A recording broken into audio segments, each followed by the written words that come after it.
Hi, my name is Jos Smolders, and this is Thursday Afternoon Talks, a series of weekly discussions I have with Frans de Waard about an album, an artist, a label, a genre, or another something musical. This time, we discuss Asmus Tietchens' Schatten Ohne Licht, a CD released by Black Rose Recordings.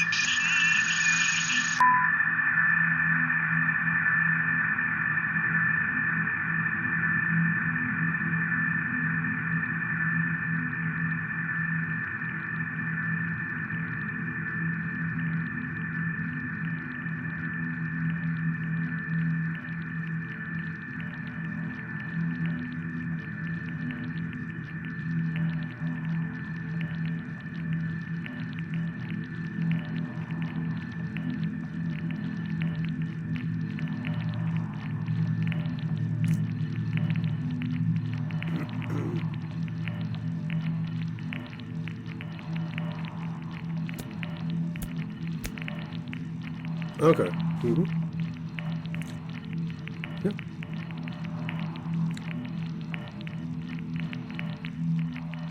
Okay, recording in progress. Okay, Frans, this episode we discuss Asmus Tietchens' Schatten Ohne Licht, a CD released by Black Rose Recordings. What was your opinion about this release? That's maybe the wrong question.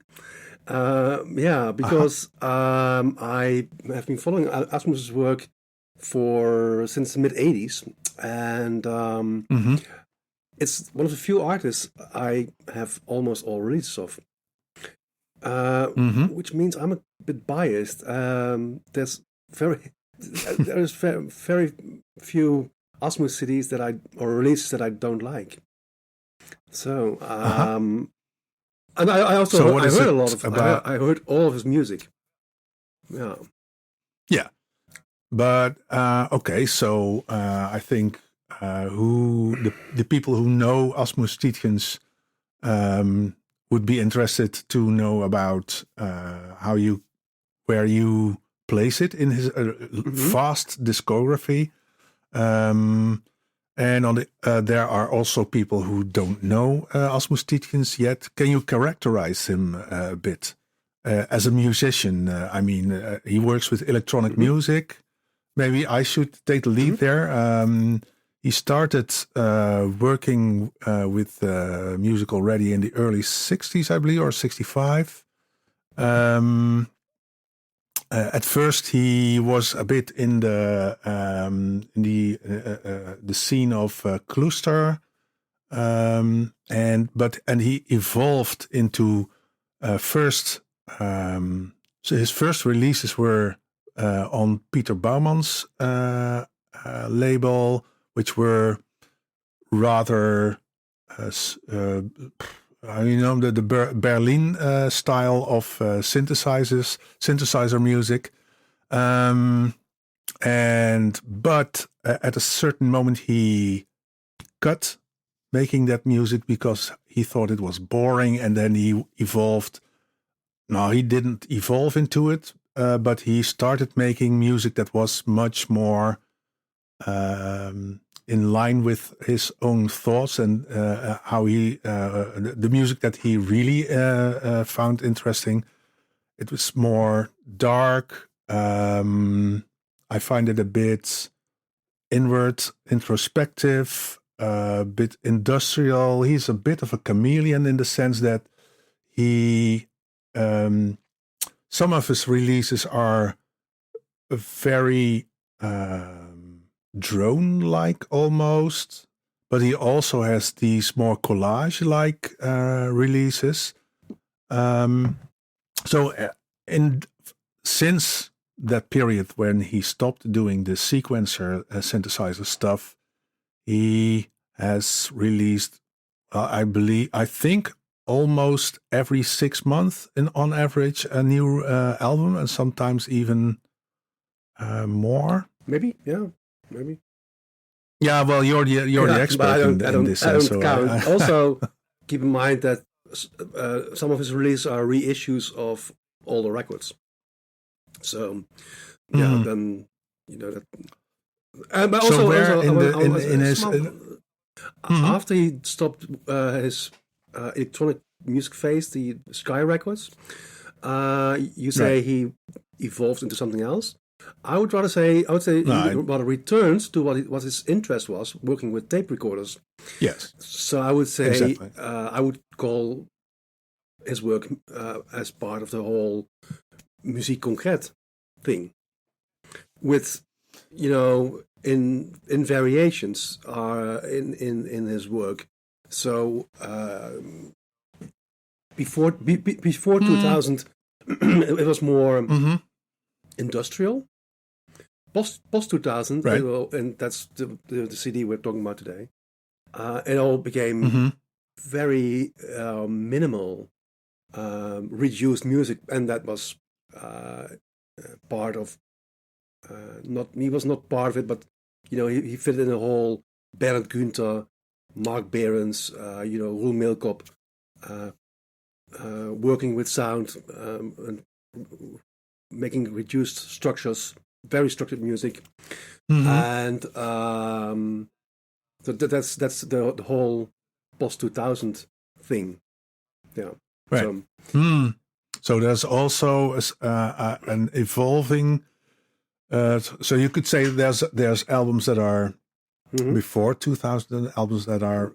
So what was it before 2000? um, more like I said, like I would say more muziek concrète combined with the industrial. Now it's more muziek concrète Mm, combined with reduced music, something like yeah, that. yeah.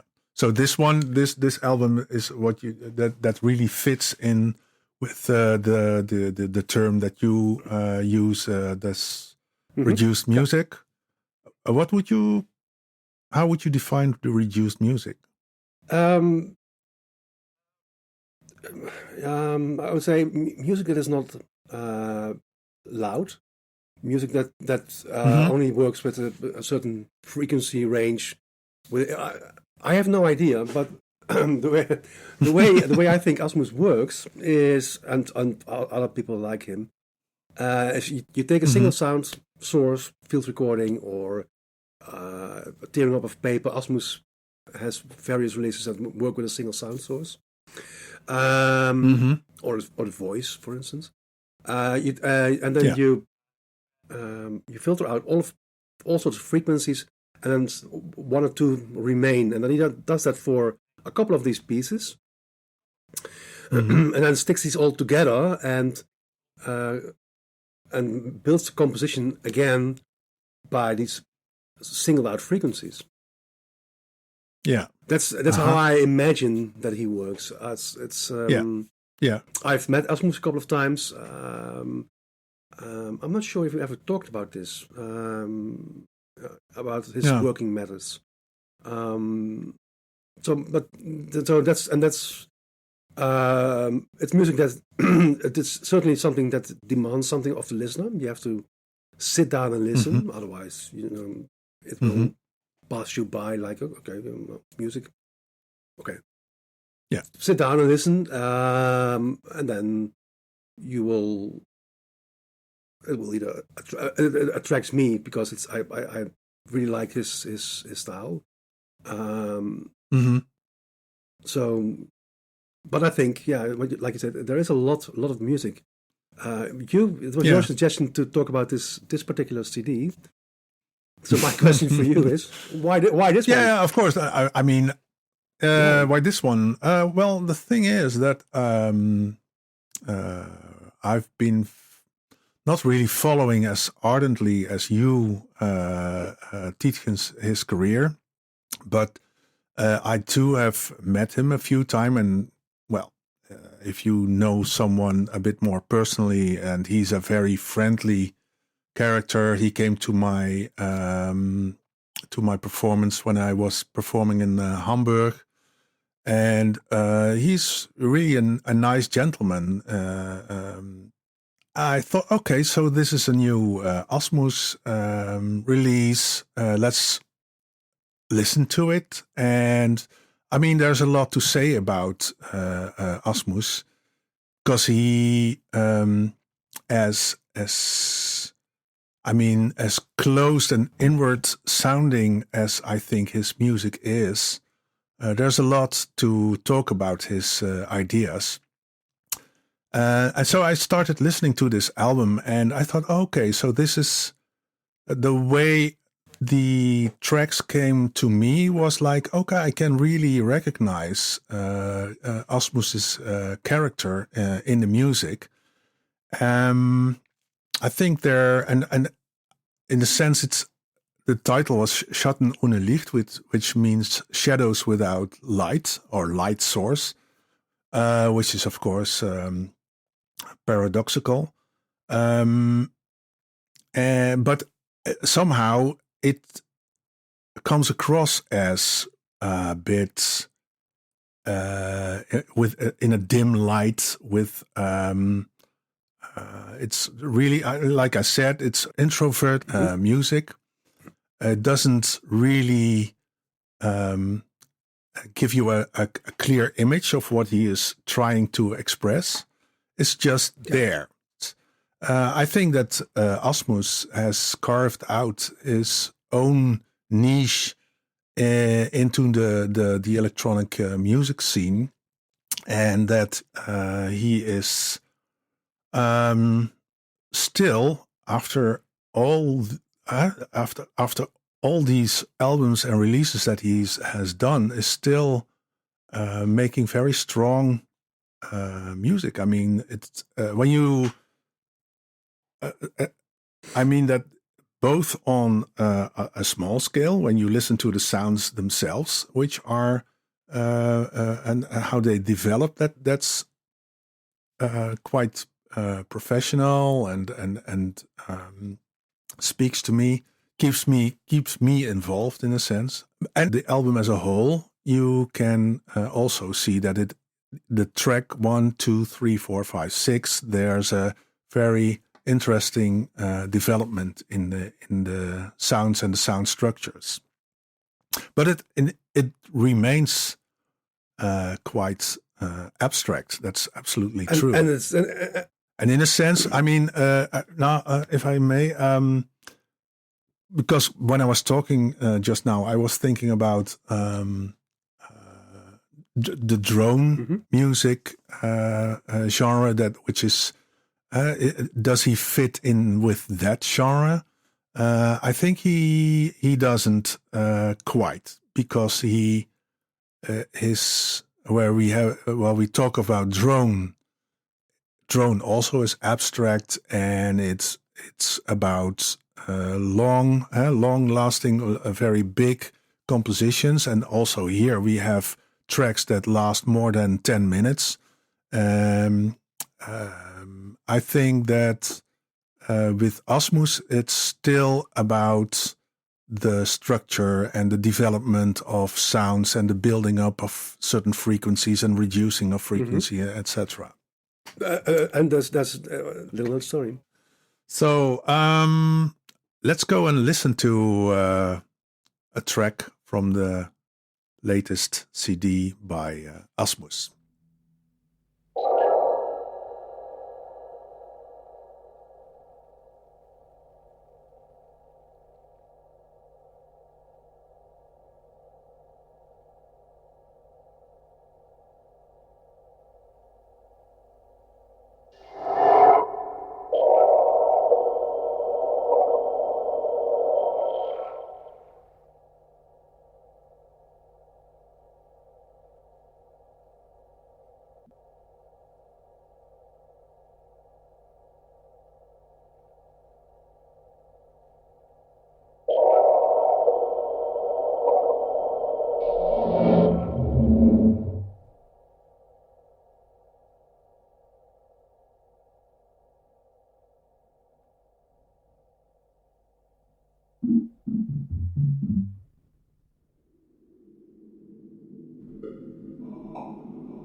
So, Frans, this was a part of track 1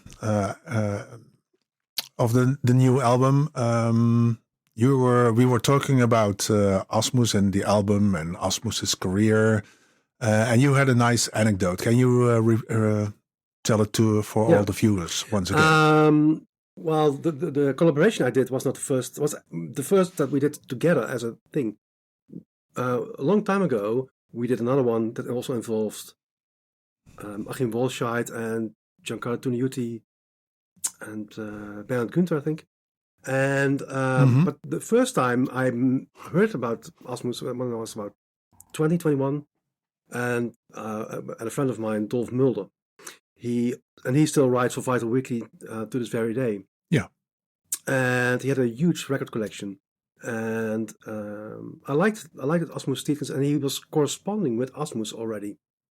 I don't know why he did that, and he told me Asmus has was a plan to have a cassette on an American label, Latfrit, but they thought it was too minimal. And you have a cassette label, so do you want me to ask him if you can release it? And of course, I thought, this is a guy who does records, so a cassette probably will sell pretty well, and let's hear it.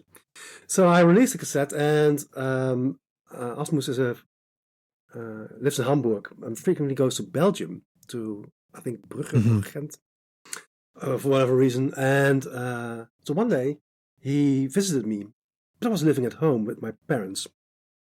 Yes, okay. Which I did until I was 27, I think, and I had. Which is quite normal these days. Yes, I was a trendsetter, and so I had my boys' room where I grew up with my records and my tape duplication and stuff. And my mother, she came with a tray of tea and cookies, and this story. Asmus, I think to this very day, tells this story. Oh, the first time I met Frans, his mother came to bring tea and cookies. Because I know this because I once played in Germany somewhere, and he was the week before, and all these people told me, "Oh, Asmus had a great story about you." Yeah, so there you go. So that's how long I know the man, and I know quite a long time. Yeah. So that's now I can finally tell the story myself. And everybody can hear.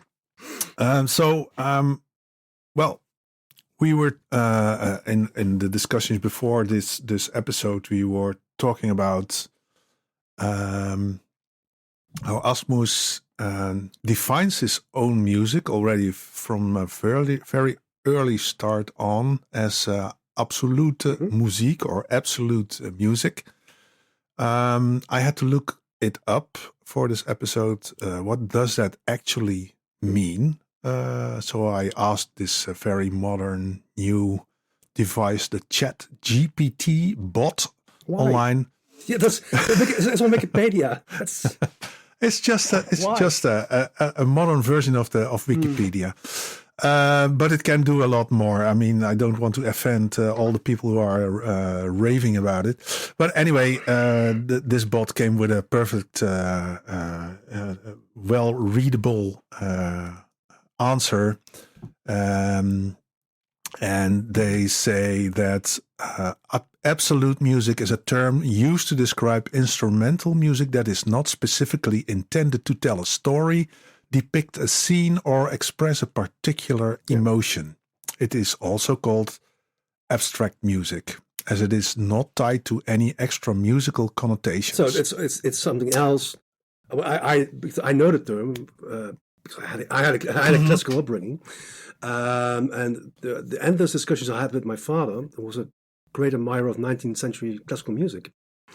Absolute music was, of course, not done. Because music has to have a program, so that the opposite of absolute music is program music. Exactly. Yeah. That's but I mean, it in a sense it's quite an apt term for Asmus's music. Like we said in the first part of this episode, is that it's quite abstract, and you really have to make an effort to make a connection with the music when you listen to it. And every time you talk about, I've corresponded with Asmus also for some time, and he was really adamant telling me that there is no meaning in my music. You have to listen and judge it at face value. There's nothing else there. Which I actually I don't agree with. Sorry. Okay.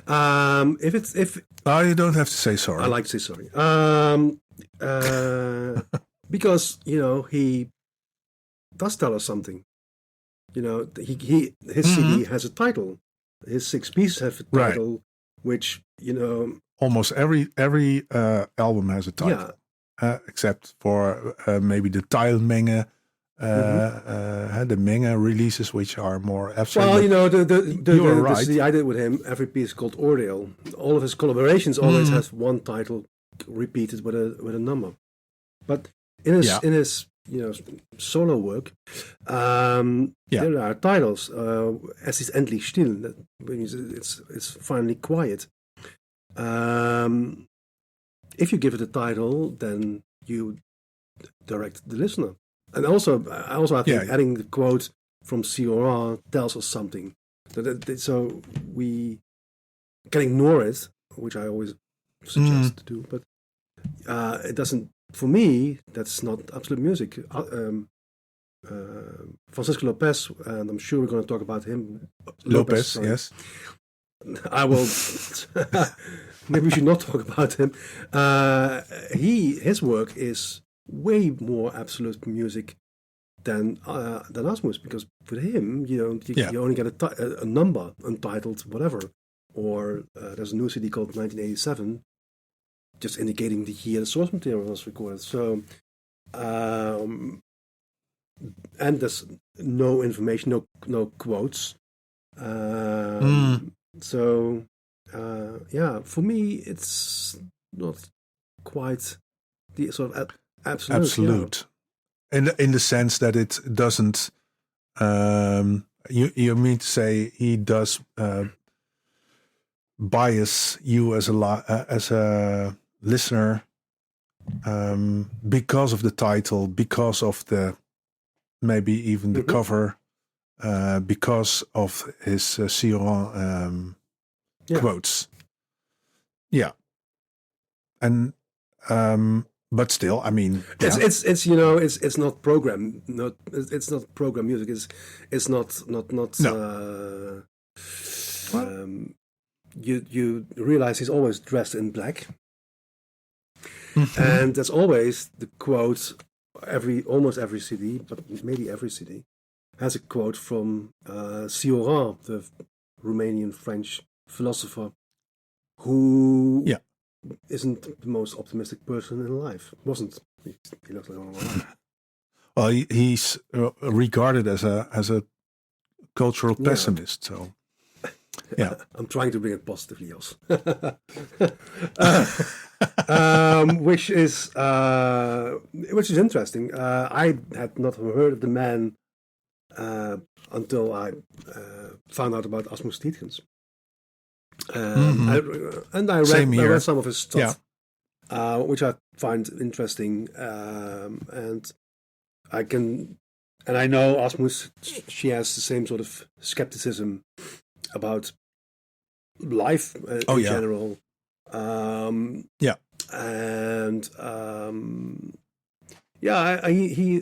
Asmus himself is also maybe, like you say, introvert or reduced. He is his music maybe. But realized again that you and I met him, and then that's different than other musicians that we talked about or are going to talk about that we've never met. So you don't know. For me, it's not that interesting to know the person behind the music. I rather I'm not sure if I really mean it. Maybe it's better not to know the person behind the music.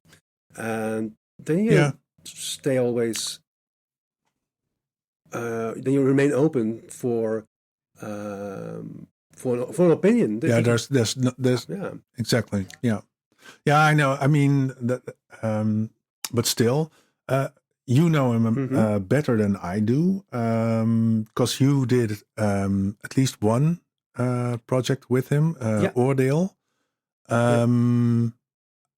What was the working? Oddly enough, Oordeel. He asked me. I wanted to call it. He said to me, "That's a Dutch word I saw called oorlog. What do you think of the title? What does it mean?" I thought, well, you could have looked it up online, but okay. So it means war. I said, "Oh no, I don't like that as a title." So then it became Oordeel, which is because it has the or ear. So right. I think that's what he was attracted to it. And for the non-Dutch watchers, Oordeel is judgment. Asmus, interestingly enough, I did a lot of collaborations with a lot of people, and there's always first you talk about, okay, so what are we going to do? And there's various ways of exchanging sounds back and forth, a lot of time or not. Yeah. There's how you gonna do the end mix together. That's a lot of things. I'm sure we get to this in the future. With Asmus, on the other hand, there is no method. You send him sounds, and then he will work on it, and then there's a result. End of story. Right. So it's not coming. It's not coming back was to that? Me. So I hear it, and I know because I know what I sent him sound wise was Electronic Works. I think they were all sort of Korg MS-20 improvisations sounds, or I'm not sure.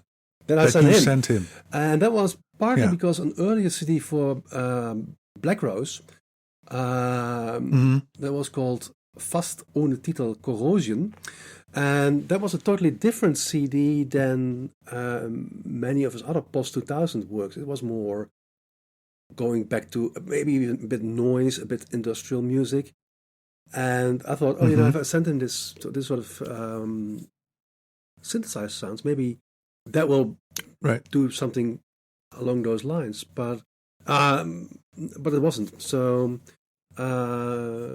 but yeah, this is always him at the controls. I'm not sure if that's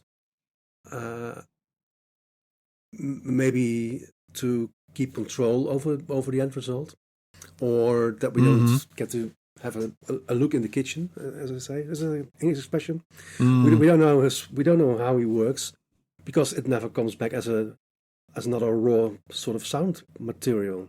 Yeah. Oh, so and because Oordeel is looks a bit like a conceptual album. So was the work in progress that you sent him stuff, and then he came back with a complete album? Yeah. Oh well. And that's, as far as I know, is how he works with other people. There's a recent one. Yeah.